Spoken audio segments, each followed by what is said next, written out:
But going back to Bake Off, we often talk about self-improvement, don't we, on the programme? We talk about dealing with our mental health on the programme. We talk about encouraging everybody to exercise.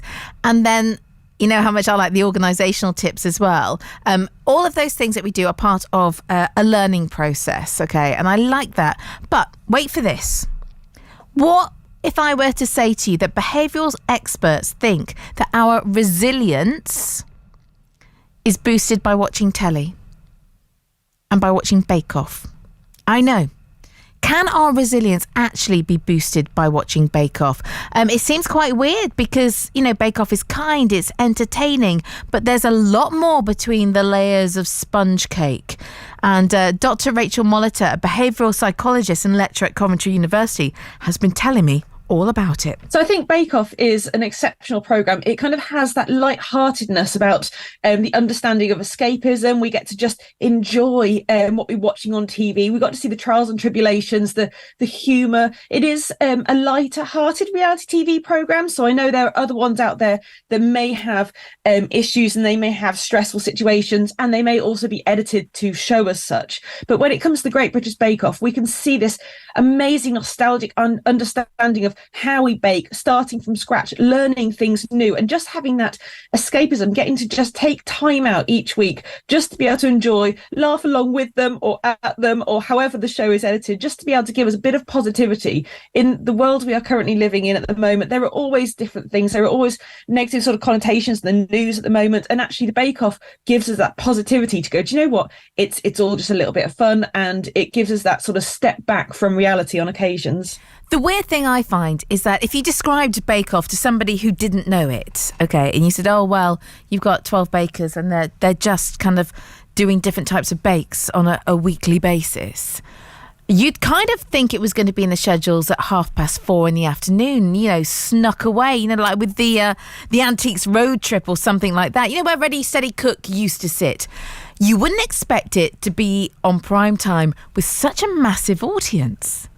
Absolutely. And it does have that huge audience, that huge pull, because we love to be able to see what different people are doing. We love to be able to see the diverse backgrounds and skill levels. And as we said, with any sort of reality TV programs, and you're absolutely right, there are daytime TV programs where you'd probably see a similar sort of thing. But actually, it seems to have that pull from the nation. And it's because they've captured the winners that we see on the Great British Bake Off, have captured the audience's hearts, and we follow them. And that is a really interesting area. We do follow these people through their social media, seeing their journey. And it is so important when you see that sort of journey going forwards, from people starting out, may have been exceptional bakers from the beginning, to the ones that have clearly not been able to make a successful cake in the first and second week. But they do just encapsulate your heart, and it just makes you feel like you want to be able to follow them onwards. And it is that sense of escapism. But I think maybe it is in prime time also because there are sort of innuendos and things going forwards. It is not just the contestants themselves, but it's also the hosts that kind of make it what it is, having that fun and that banter. And it's just something which is easy watching, but actually just helps us just to get away from that little bit of craziness and uncertainty we have, and instead look at humour, friendship, togetherness, and all communities from all walks of life. That's what's amazing about the contestants of Bake Off. I guess as well, it's also got the stress elements of, you know, the things going wrong. So, you know, even like with a big drama, you will have the story arc going up and down. In a bake-off, even with making a cake, you can have the things that go wrong and the resilience of picking yourself up, starting again, or just going, oh my God, it's going in the bin. And we all love it because we just follow that.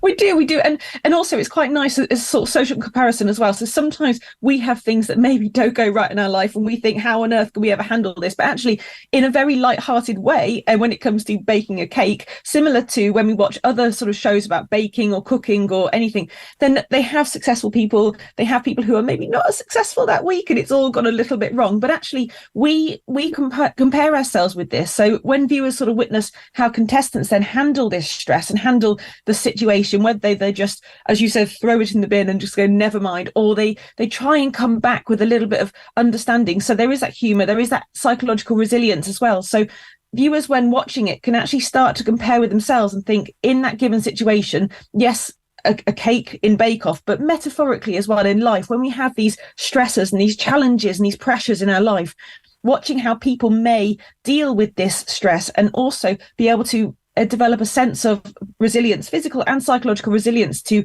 have to deal with certain things in our lives. I think it's really important, even though we're not all sitting there baking a cake, but actually we do have these stressors, and sometimes taking it in those small stages, which we see, but also it's interesting to see when it goes wrong, to see when it goes right, and just to see how they manage to deal with their challenges and pressures on a reality TV show, which they clearly know they are being filmed at all times. Interesting thoughts, say. That's Dr. Rachael Molitor. She's a behavioural psychologist and lecturer at Coventry University. And she studied the impact that the Bake Off has. And I never really thought about it in that way before.